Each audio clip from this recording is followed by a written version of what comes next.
स्वतंत्रता दिवस के पावन अवसर पर अभिलाषा हिंदी एकेडमी की तरफ से आप सभी को स्वतंत्रता दिवस की बहुत बहुत हार्दिक शुभकामनाएं। हम देख रहे थे असिस्टेंट प्रोफेसर हिंदी के प्रीवियस ईयर्स पेपर। इस क्रम में हम देख रहे हैं मध्य प्रदेश लोक सेवा आयोग परीक्षा 2017 असिस्टेंट प्रोफेसर हिंदी का व्याख्यात्मक हल प्रश्न पत्र। यह परीक्षा आयोजित हुई थी 18/6/2018 को। इस प्रश्न पत्र में कुल 200 प्रश्न पूछे गए हैं। हम लोग 150 प्रश्नों तक के प्रश्न हल कर चुके हैं। 191 प्रश्न से आज का ये वीडियो हम लोग देखेंगे। उससे पहले आप सभी से निवेदन है, यदि पहली बार चैनल पर आए हैं या अभी तक आपने चैनल को सब्सक्राइब नहीं किया तो ज़रूर सब्सक्राइब कर लीजिए। कोई प्रश्न हो या कोई समस्या हो या सुझाव हो तो ज़रूर कमेंट सेक्शन में पूछें। तो चलिए बिना देर किए शुरू करते हैं। 191वां प्रश्न है, उषा प्रियमवदा की वापसी किस विधा की रचना है? उपन्यास, संस्मरण, कहानी या नाटक? तो इसका उत्तर होगा सी। उषा प्रियमवदा की वापसी कहानी विधा की रचना है। इस कहानी में परंपरा और आधुनिकता का द्वंद्व चित्रित किया गया है। कहानी में सेवानिवृत्त होकर घर लौटे गजाधर बाबू को अपने ही घर में पराया कर दिए जाने के कटु अनुभव को चित्रित किया गया है। इनके प्रमुख कहानी संग्रह हैं वनवास, कितना बड़ा झूठ, शून्य, जिंदगी और गुलाब के फूल, एक कोई दूसरा। 152वां प्रश्न, अरे यायावर रहेगा याद अज्ञे की किस विधा की रचना है? ए डायरी, बी संस्मरण, सी रेखा चित्र, डी यात्रा वृत्तांत? इसका उत्तर होगा डी, अरे यायावर रहेगा याद अज्ञे का यात्रा वृत्तांत है। अरे यायावर रहेगा याद में 8 यात्रा वृत्तांत दिए गए हैं और सभी में पर्याप्त विविधता है। असम, बंगाल, औरंगाबाद, कश्मीर, पंजाब, हिमाचल प्रदेश, तमिलनाडु एवं अलोरा की गुफाओं का वर्णन है। इनका अन्य यात्रा वृत्तांत एक बूंद सहसा उछली है 1960 में। 153वां प्रश्न, कौन सा उपन्यास नरेश मेहता का नहीं है? दो एकांत, अनदेखे, अनजान पुल, सी है डूबते मस्तूल, डी है प्रथम फाल्गुन? इसका उत्तर होगा बी, अनदेखे अनजान पुल नरेश मेहता का नहीं बल्कि यह राजेंद्र यादव का उपन्यास है। प्रेत बोलते हैं, उखड़े हुए लोग, उल्टा, शह और मात 1 इंच मुस्कान राजेंद्र प्रसाद कृत अन्य उपन्यास हैं। शेष तीनों नरेश मेहता के उपन्यास हैं। 154वां प्रश्न, काव्यादर्श के रचनाकार हैं आचार्य विश्वनाथ, वामन, दंडी या भरत? इसका उत्तर है सी, काव्यादर्श के रचनाकार दंडी हैं। दंडी अलंकारवादी आचार्य हैं। शेष आचार्यों की प्रमुख रचना इस प्रकार हैं। आचार्य विश्वेश्वर अलंकार कौस्तुभ, अलंकार प्रदीप, रस चंद्रिका आदि। वामन का है काव्यालंकार, सूत्रवृत्ति और भरत मुनि का नाट्य शास्त्र। 155वां प्रश्न है, प्राकृत पैंगलम किस शास्त्र का ग्रंथ है? ए अलंकार शास्त्र, बी ध्वनि शास्त्र, सी छंद शास्त्र या डी भाषा शास्त्र? तो इसका उत्तर होगा सी, प्राकृत पैंगलम छंद शास्त्र का ग्रंथ है। लक्ष्मीधर ने 14वीं शताब्दी के अंत में प्राकृत पैंगलम नामक ग्रह का संग्रह किया। इस ग्रंथ में प्राकृत और अपभ्रंश छंदों की विवेचना की गई है। प्राकृत पैंगलम को प्राकृत पिंगल सूत्र भी कहा जाता है। प्राकृत पैंगलम की टीका बंशीधर नामक विद्वान ने लिखी है। 156वां प्रश्न है, कीर्तिलता की भाषा क्या है? साहित्यिक अपभ्रंश, प्राकृत, लोक भाषा या अवहट्ठ? तो इसका उत्तर होगा डी, कीर्तिलता की भाषा अवहट्ठ है। कीर्तिलता विद्यापति की कृति है। कीर्तिलता की रचना भृंग भृंगी संवाद के रूप में हुई है। कीर्तिलता में राजा कीर्ति सिंह की वीरता और उदारता का चित्रण है। अवहट्ठ भाषा में ही इनकी एक अन्य कृति कीर्ति पताका है, जिसमें शिव सिंह की वीरता तथा उदारता का चित्रण मिलता है। 157वां प्रश्न, उलटबासियाँ किसने लिखी हैं? ए कबीर, बी तुलसीदास, सी सूरदास, डी रहीम ने? तो इसका उत्तर होगा ए, उलटबासियाँ कबीर ने लिखी हैं। सीधे सीधे न कहकर घुमा फिरा कर उलट कर कविता के माध्यम से कही हुई बात अथवा व्यंजना उलटबासी कहलाती है। विशेष रूप से कबीर ने अनेक उलटबासियों की रचना की है। कबीर की वाणी का संग्रह उनके शिष्य धर्मदास ने बीजक नाम से 1464 में किया। बीजक के 3 भाग हैं, साखी, सबद और रामायणी। कबीर की भाषा को पंचमेल, खिचड़ी, सधुकड़ी आदि नाम से अभिहित किया जाता है। 158वां प्रश्न, ग्वाल कवि किस काल के कवि हैं? आदिकाल, भक्ति काल, रीति काल या आधुनिक काल? तो इसका उत्तर होगा सी, ग्वाल कवि रीति काल के कवि हैं। ग्वाल रीति काल के रीतिबद्ध कवियों की श्रेणी में आते हैं। इनकी प्रमुख रचनाएं हैं यमुना लहरी, भक्त भावन, रसिकानंद, रसरंग, कृष्णजू को नखशिख, दूषण दर्पण, राधा माधव मिलन, राधाष्टक, कवि हृदय। 159वां प्रश्न है, आलम घनानंद बोधा ठाकुर किस काव्य धारा के कवि हैं? रीतिबद्ध, बी रीति सिद्ध, सी रीति मुक्त, डी रीति प्रिय? इसका उत्तर होगा सी, आलम घनानंद बोधा ठाकुर रीति मुक्त काव्य धारा के कवि हैं। रीति मुक्त रीति परंपरा की साहित्यिक रूढ़ियों से मुक्त रचनाएं, अर्थात इन कवियों ने रीति परंपरा की साहित्यिक रूढ़ियों से मुक्त रचनाएं लिखी। इन कवियों की रचना लक्षणों और उदाहरणों से मुक्त थी। इन कवियों की रचनाएं निम्नलिखित हैं। आलम की आलम केली, माधवानल काम कंदला, सुदामा चरित, श्याम सनेही। घनानंद की रचनाएं हैं सुजान सार, इश्कलता, विरह लीला, वियोग बेली, कोक सार, यमुना यश। ठाकुर की रचना ठाकुर ठसक, ठाकुर शतक। बोधा की रचना विरह वारिश, इश्कनामा।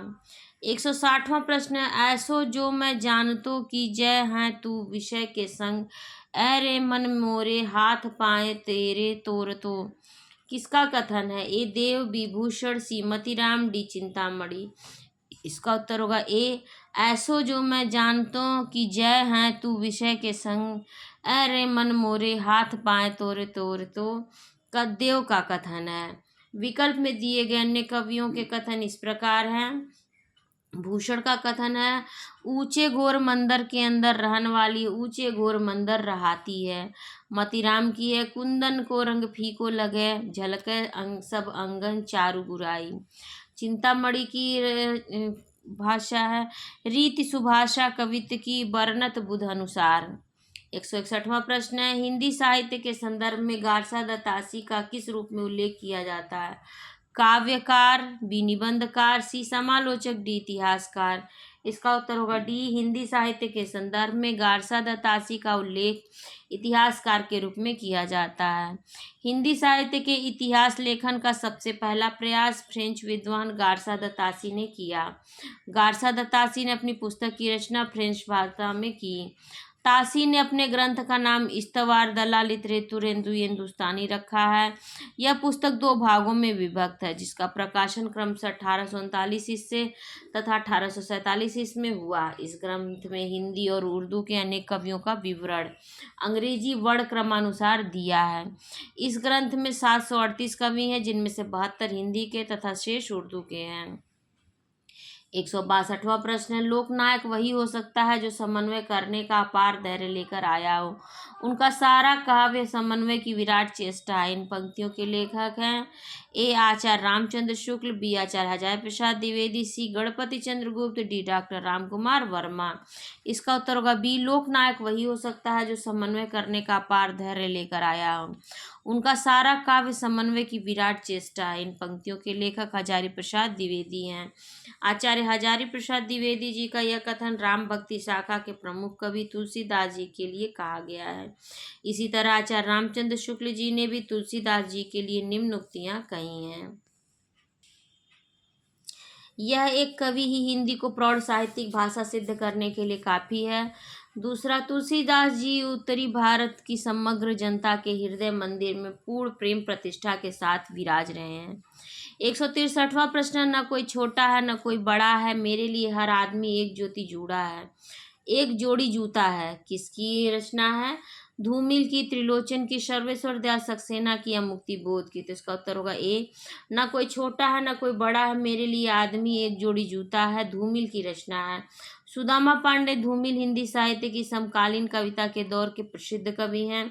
इनकी कविताओं में आज़ादी के सपनों के मोहभंग की पीड़ा और आक्रोश की सबसे बड़ी अभिव्यक्ति मिलती है। इनके प्रसिद्ध काव्य संग्रह हैं संसद से सड़क तक, कल सुनना मुझे, सुदामा पांडे का प्रजातंत्र। विकल्प में दिए गए अन्य कवियों की पंक्तियां हैं। त्रिलोचन की पंक्तियां हैं, जड़ता है जीवन की पीड़ा, निस्तरंग पाषाणी कीड़ा। मुक्तिबोध की पंक्तियां हैं, जब अभिव्यक्ति के सारे खतरे उठाने ही होंगे, तोड़ने होंगे मठ और गढ़ सभी। 164वां प्रश्न है, जी हाँ हुजूर मैं गीत बेचता हूँ, किसकी पंक्तियां हैं? अज्ञे, गिरजा कुमार माथुर, भवानी प्रसाद मिश्र, शमशेर बहादुर सिंह। इसका उत्तर होगा सी, जी हाँ हुजूर मैं गीत बेचता हूँ, भवानी प्रसाद मिश्र की पंक्ति है। यह पंक्ति उनकी प्रसिद्ध कविता गीत फरोश से ली गई है।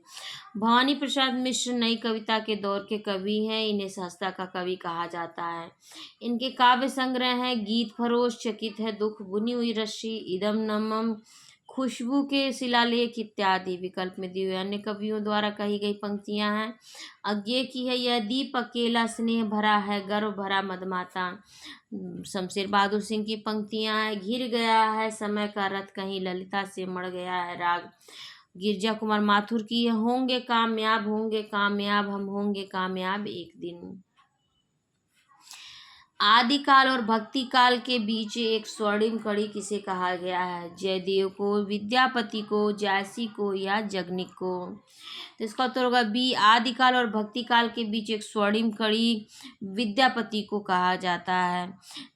विद्यापति भारतीय साहित्य की श्रृंगार परंपरा के साथ साथ भक्ति परंपरा के प्रमुख स्तंभों में से एक और मैथिली के सर्वोपरि कवि के रूप में जाने जाते हैं। ये शैव संप्रदाय के कवि थे।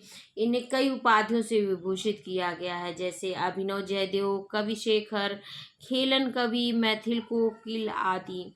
इनकी प्रसिद्ध रचना है कीर्तिलता, कीर्ति पताका और पदावली। 166वां प्रश्न है, साहित्य में नव जागरण का सूर्योदय करने वाले साहित्यकार कौन है? ए लल्लू लाल, बी भारतेंदु हरिश्चंद्र, सी बालकृष्ण भट्ट, डी राजा शिव प्रसाद। इसका उत्तर होगा बी, साहित्य में नव जागरण का सूर्योदय करने वाले साहित्यकार भारतेंदु हरिश्चंद्र जी हैं। भारतेंदु हरिश्चंद्र ने अनेक काव्य संग्रह और नाटक लिखे हैं। काव्य संग्रह इनके भक्ति सरवस, प्रेम मालिका, कार्तिक स्नान, वैशाख महात्म्य, प्रेम सरोवर, उत्तरार्ध भक्तमाल, विजयिनी विजय वैजयंती, बंदर सभा इत्यादि। नाटक है इनके वैदिक हिंसा, हिंसा न भवती, विशेष विष्मौसदम, प्रेम जोगिनी, चंद्रावली, भारत दूरदर्शा, नील देवी, अंधेर नगरी, सती प्रताप। 167वां प्रश्न है, भाषा पत्रिका कहाँ से प्रकाशित होती है? ए केंद्रीय हिंदी संस्थान आगरा, बी केंद्रीय हिंदी निदेशालय नई दिल्ली, सी नागरी प्रचारी सभा वाराणसी, डी दक्षिण भारत प्रचार सभा मद्रास। इसका उत्तर होगा बी, भाषा पत्रिका केंद्रीय हिंदी निदेशालय नई दिल्ली से प्रकाशित होती है। 168वां प्रश्न है, इनमें से कौन छायावाद का कवि नहीं है? ए जयशंकर प्रसाद, बी सुमित्रा नंदन पंत, सी सूर्यकांत त्रिपाठी और डी है मैथिली शरण गुप्त। इसका उत्तर होगा डी, इनमें से मैथिली शरण गुप्त छायावाद के कवि नहीं है, जबकि जयशंकर प्रसाद, सुमित्रा नंदन पंत व सूर्यकांत त्रिपाठी निराला छायावाद के प्रमुख कवि हैं। मैथिली शरण गुप्त जी द्विवेदी युग के प्रमुख कवियों में हैं। इनकी प्रसिद्ध रचनाएं इस प्रकार हैं, रंग में भंग, जयद्रथ वध, किसान, विकट भट्ट, भारत भारती, यशोधरा, साकेत, झंकार आदि। हिंदी साहित्य में रामचरितमानस के बाद राम काव्य का दूसरा स्तंभ इनकी प्रसिद्ध कृति साकेत को माना जाता है। महात्मा गांधी जी ने इन्हें राष्ट्र कवि की उपाधि दी है। 169वां प्रश्न है, कौन सी रचना महादेवी वर्मा की नहीं है? निहार, बी युगांत, सी रश्मि, डी सांध्य गीत। इसका उत्तर होगा बी, युगांत महादेवी वर्मा की रचना नहीं है, अपितु सुमित्रा नंदन पंत की रचना है। पंत की कविताएं हैं उच्छ्वास, ग्रंथि, वीणा, पल्लव, गुंजन, युगांत, युगवाड़ी, ग्राम्या, स्वर्ण किरण, युगपथ आदि। महादेवी वर्मा की निहार, रश्मि, नीरजा, सांध्य गीत, दीपशिखा, यामा आदि इनकी प्रमुख कविताएं हैं। पंत को प्रकृति का सुकुमार कवि कहा जाता है। महादेवी वर्मा का काव्य मूलतः गीत काव्य है। 170वां प्रश्न है, सूरज का सातवां घोड़ा किसकी रचना है? ए जगदीश चंद्र माथुर, बी धर्मवीर भारती, सी मोहन राकेश, डी नरेश मेहता। इसका उत्तर होगा बी, सूरज का सातवां घोड़ा धर्मवीर भारती का उपन्यास है। इसमें नगरीय निम्न मध्य वर्ग के कटु यथार्थ का चित्रण है। गुनाहों का देवता इनका लोकप्रिय उपन्यास है, जिसमें चंद्र और सुधा के किशोर भावुक प्रेम की करुण कहानी का चित्रण है। यादों का पहाड़, धरती धन्ना अपना, टुंडा लाट, घास गोदाम, नरक कुंड में। वास आदि जगदीश चंद्र माथुर के प्रमुख उपन्यास हैं। मोहन राकेश के उपन्यास अंधेरे बंद कमरे न आने वाला कल, अंतराल है, और नरेश मेहता का डूबते मस्तूल यह वह पथबंधु था, दो एकांत आदि उपन्यास हैं। 171वां प्रश्न, आचार्य रामचंद्र शुक्ल के अनुसार रामचरितमानस की रचना कितने समय में पूरी की गई? 3 वर्ष 4 महीने, 2 वर्ष 7 महीने, 2 वर्ष 4 महीने, 2 वर्ष 9 महीने। इसका उत्तर होगा बी। आचार्य रामचंद्र शुक्ल के अनुसार तुलसीदास ने रामचरितमानस की रचना 2 वर्ष 7 माह 26 दिन में पूर्ण की। रामचरितमानस में 7 कांड है: बाल कांड, अयोध्या कांड, अरण्य कांड, किष्किंधा कांड, सुंदर कांड, लंका कांड और उत्तर कांड। तुलसीदास की एक रचना है कवितावली, गीतावली, दोहावली, रामलला नाचू, विनय पत्रिका, मंगल, पार्वती मंगल, कृष्ण गीतावली आदि। 172वां प्रश्न है, निराला की किस रचना में प्रबंधात्मकता है? तुलसीदास, सरोज स्मृति, कुकुर मुत्ता, नए पत्ते। इसका उत्तर होगा ए। सूर्यकांत त्रिपाठी। निराला की कृति तुलसीदास में प्रबंधात्मकता है। तुलसीदास 101 छंद में रचित एक खंड काव्य है। निराला को हिंदी में मुक्त छंद का प्रवर्तक माना जाता है। निराला की अन्य प्रमुख कृतियां हैं अनामिका, परिमल, गीतिका, कुकुरमुत्ता, आड़िमा, नए पत्ते, गीत गुंज, सांध्य काकली। इनकी कृति सरोज स्मृति को हिंदी का पहला शोक गीत माना जाता है। 173वां प्रश्न, निम्न पंक्तियों की गणना किस काव्यधारा में होती है? मेरे प्रियतम को भाता है तम के पर्दे में आना, नई कविता, प्रगतिवाद, रहस्यवाद या प्रयोगवाद। इसका उत्तर होगा सी। मेरी प्रियतम को भाता है तम के पर्दे में आना। इस पंक्ति की गणना रहस्यवादी काव्यधारा में होती है। यह कविता महादेवी वर्मा की निहार काव्य संग्रह से है। महादेवी वर्मा रहस्यवादी कवित्री मानी जाती हैं। महादेवी वर्मा को हिंदी के विशाल मंदिर की वीणा पाड़ी कहा जाता है। इनकी प्रमुख काव्य कृतियां निहार, रश्मि, नीरजा, सांध्य गीत, यामा, दीपशिखा और सप्तपर्णा। इन्हें यामा पर भारतीय ज्ञानपीठ पुरस्कार 1982 प्राप्त हुआ। 174वां प्रश्न, न जाने ढुलक ओस में कौन खींच लेता मेरे दृगमौन। पंत की किस कविता की पंक्ति है? निशा निमंत्रण, मौन निमंत्रण, नौका विहार या ज्योत्सना। इसका उत्तर होगा बी। न जाने ढुलक ओस में कौन खींच लेता मेरे दृगमौन। पंक्ति सुमित्रा नंदन पंत की कविता मौन निमंत्रण की पंक्ति है। सुमित्रा नंदन पंत की रचनाओं को 4 भागों में बांटा गया है। छायावादी रचना है इनकी उच्छ्वास ग्रंथि, वीणा, पल्लव, गुंजन। और प्रगतिवादी इनकी रचना है युगांत, युगवाड़ी, ग्राम्या। अंतश्चेतनावादी इनकी रचना है स्वर्ण किरण, स्वर्ण धूलि, युगपथ। और नवमानवतावादी इनकी रचना है उत्तरा, कला और बूढ़ा चांद, अतिमा, लोकायतन, चिदंबरा। चिदंबरा पर इन्हें भारतीय ज्ञानपीठ पुरस्कार 1968 प्राप्त हुआ। 175वां प्रश्न, नरोत्तम दास की प्रसिद्ध रचना का क्या नाम है? काव्य कल्पद्रुम, सुदामा चरित, हनुमान बाहुक या बरवे रामायण। तो इसका उत्तर होगा बी। नरोत्तम दास की प्रसिद्ध रचना सुदामा चरित है। सुदामा चरित ब्रजभाषा में रचित खंड काव्य है। ध्रुव चरित नामक संकीर्तन विचारमाला इनकी अन्य महत्वपूर्ण कृति है। सुदामा चरित के संबंध में रामचंद्र शुक्ल ने कहा है, यद्यपि यह छोटा है पर इसकी रचना बहुत सरस और हृदय ग्राहिणी है और कवि की भावुकता का परिचय देती है। 176वां प्रश्न है, प्रेमचंद का कौन सा उपन्यास किसान जीवन से संबंधित नहीं है? ए गोदान, बी प्रेमाश्रम, सी कायाकल्प, डी कर्मभूमि। तो इसका उत्तर होगा सी। प्रेमचंद का कायाकल्प उपन्यास कृषक जीवन से संबंधित नहीं है। इसमें पूर्व जन्म और भावी जन्म के कल्पनात्मक चित्र को प्रस्तुत किया गया है। इसमें वासना और प्रेम का संघर्ष आध्यात्मिक फलक पर चित्रित किया गया है। गोदान में किसान जीवन की महागाथा एवं ऋण की समस्या का चित्र प्रस्तुत किया गया है। प्रेमाश्रम में औपनिवेशिक शासन में जमींदार एवं किसानों के संबंध का चित्रण तथा कर्मभूमि में हिंदू मुस्लिम एकता, अछूतोद्धार एवं दलित किसानों के उत्थान की कथा वर्णित है। 177वां प्रश्न, निम्नलिखित में से प्रेमचंद की परंपरा का उपन्यासकार कौन है? यशपाल, राहुल सांकृत्यायन, अज्ञेय या जैनेन्द्र। इसका उत्तर होगा ए। दिए गए विकल्पों में यशपाल प्रेमचंद की परंपरा के उपन्यासकार हैं। राहुल सांकृत्यायन सांस्कृतिक श्रेणी के उपन्यासकार हैं। अज्ञेय मनोवैज्ञानिक उपन्यासकार है तथा जैनेन्द्र को मनोविश्लेषणवादी उपन्यास का जनक माना जाता है। जैनेन्द्र के प्रमुख उपन्यास है परख, सुनीता, त्यागपत्र, कल्याणी, सुखदा, विवर्त आदि। 178वां प्रश्न, अमृतलाल नागर के निम्न उपन्यासों में से कौन सा जीवनी आधारित नहीं है?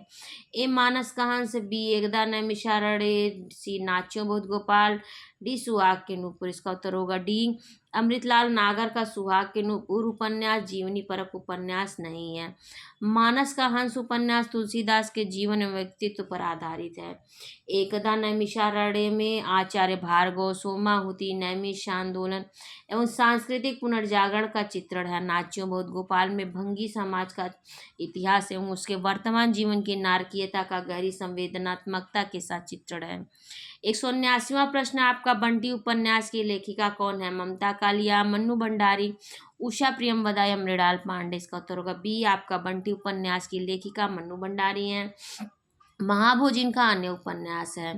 बेघर, नरक दर नरक, प्रेम कहानी, एक पत्नी के नोट्स, दुखम सुखम, ममता कालिया का 55 खंबे, लाल दीवारें, रुकोगी नहीं राधिका, शेष यात्रा आदि उषा प्रियमवदा का है।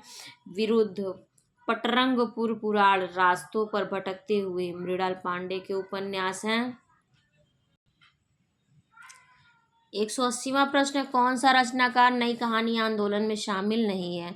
ए कमलेश्वर, बी राजेंद्र यादव, सी मार्कंडे, डी मोहन राकेश। इसका उत्तर होगा सी मार्कंडे नई कहानी आंदोलन में शामिल नहीं है। राजेंद्र यादव, मोहन राकेश तथा कमलेश्वर नई कहानी के आंदोलन में शामिल लेखक हैं। नई कहानी नाम का दुष्यंत कुमार ने सर्वप्रथम प्रयोग किया। 181वां प्रश्न है, महत्वाकांक्षा का मोती निष्ठुरता की सीपी में पलता है। यह प्रसाद के किस नाटक का कथन है? ए स्कंदगुप्त, बी चंद्रगुप्त, सी अजातशत्रु, डी जन्मेजय का नाग्य।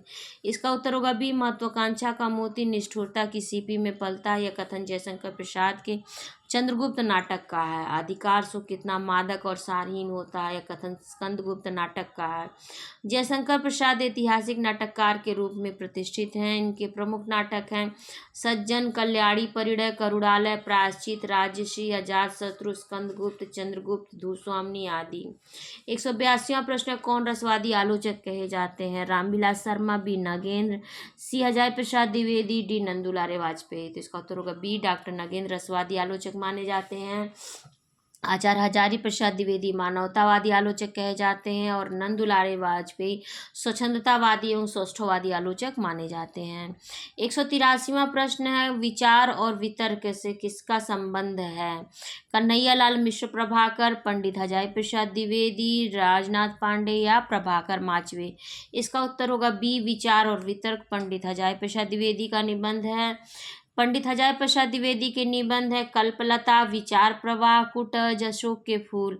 इनकी आलोचनाएं हैं सूर साहित्य, हिंदी साहित्य की भूमिका, प्राचीन भारत के कलात्मक विनोद, कबीर, नाथ संप्रदाय, हिंदी साहित्य का आदिकाल, साहित्य का मर्म, साहित्य सहचर, कालिदास की लालित्य योजना, हिंदी साहित्य का उद्भव और विकास।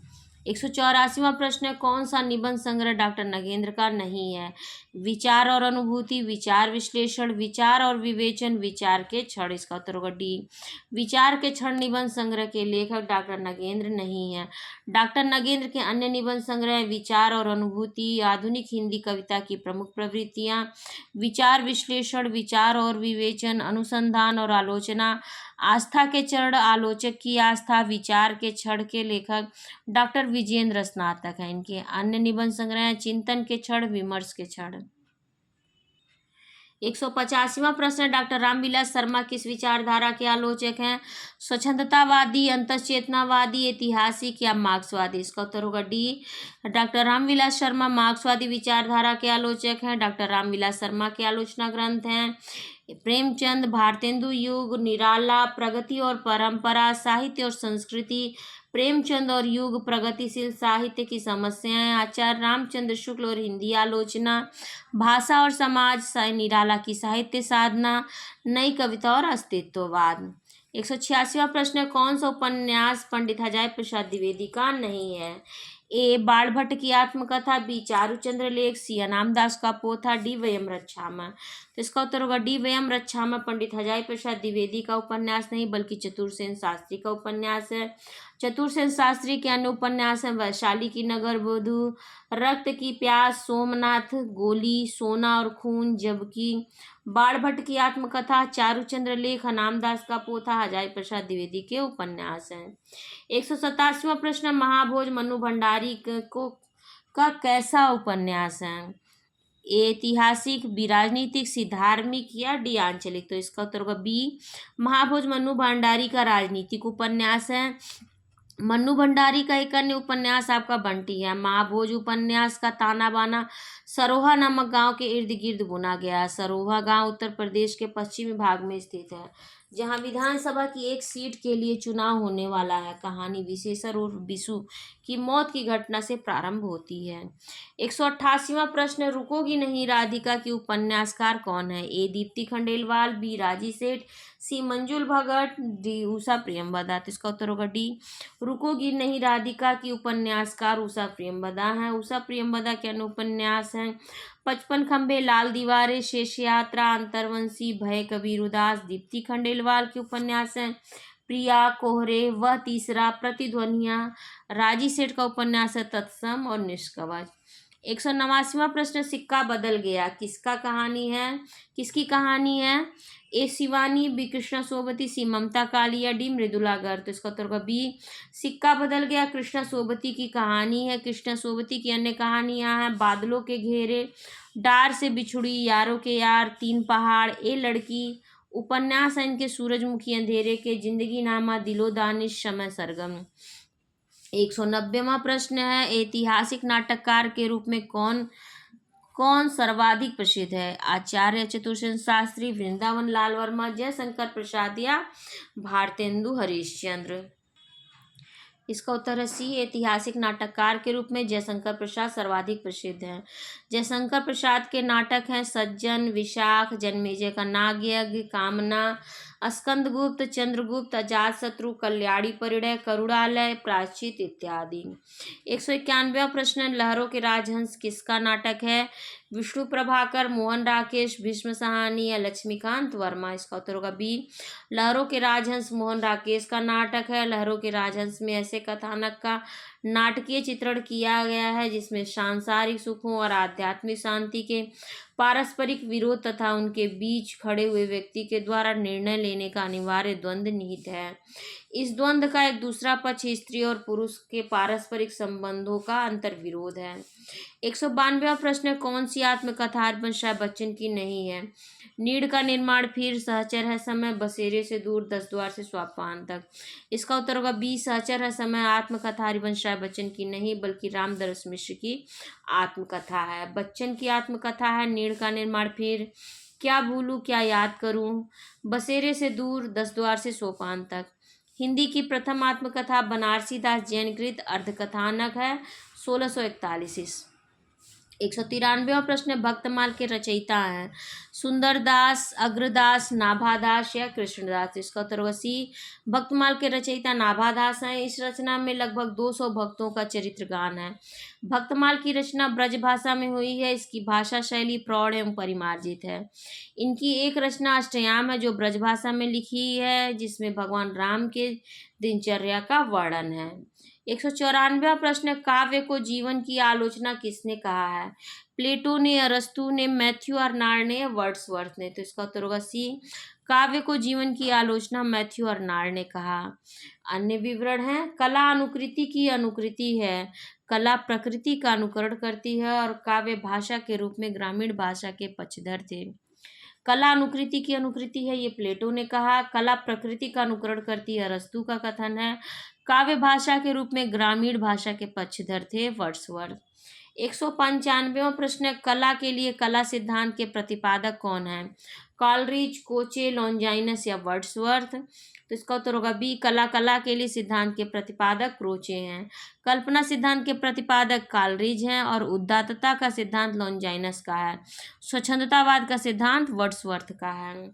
196वां प्रश्न, किसके अनुसार काव्य का प्रमुख प्रयोजन आनंद प्रदान करना है? अरस्तु, वर्ड्सवर्थ, इलियट या रिचर्ड्स? इसका उत्तर है सी, इलियट के अनुसार काव्य का प्रमुख प्रयोजन आनंद प्रदान करना है। अन्य विवरण इस प्रकार हैं, काव्य इतिहास और दर्शन से श्रेष्ठ है क्योंकि काव्य समानता की सिद्धि करता है, यह अरस्तू का कथन है। काव्य प्रबल भावों का सहज उच्छालन है, ये विलियम वर्ड्सवर्थ का कथन है। काव्य भाव का स्वच्छंद प्रवाह नहीं, भाव से मुक्ति है, ये रिचर्ड्स का है। 197वां प्रश्न है, किस आचार्य ने वर्ण सौंदर्य को सभी अलंकारों से बढ़कर माना है? ए भामा, बी दंडी, सी रुद्र, डी आनंदवर्धन। तो इसका उत्तर होगा ए। आचार्य भामा ने वर्ण सौंदर्य को सभी अलंकारों से बढ़कर माना है। काव्य शोभाकरान धर्मान अलंकार प्रचक्षते दंडी, ननु शब्दार्थो काव्यम रुद्रट, सहृदय हृदय ह्लादि शब्दार्थमयत्मेव काव्य लक्षणम, ये आनंदवर्धन का है। 198वां प्रश्न है, सूरदास ने अपनी किस कृति के अंत में के पद में अपनी वंश परंपरा का परिचय दिया है? सूरसागर, सूरसरावरी, साहित्य लहरी या इनमें से कोई नहीं। तो इसका उत्तर होगा सी। सूरदास ने अपनी साहित्य लहरी कृति के अंत के पद में अपनी वंश परंपरा का परिचय दिया है। इस रचना में अलंकार और नायिका भेदों के उदाहरण प्रस्तुत करने वाले 118 दृष्टिकूट पद हैं। सूरदास जी द्वारा रचित सूरसागर का उपजीव्य भागवत महापुराण का 10वां स्कंद है। सूरसागर में 4936 पद तथा 12 स्कंद हैं। सूरसरावली में 1107 छंद हैं। इसकी रचना संसार को होली का रूपक मानकर की गई है। 199वां प्रश्न, सरस्वती कंठाभरण किस रचनाकार का ग्रंथ है? भोज, भामह, वामन या पतंजलि। तो इसका उत्तर होगा ए। सरस्वती कंठाभरण के रचनाकार भोजराज हैं।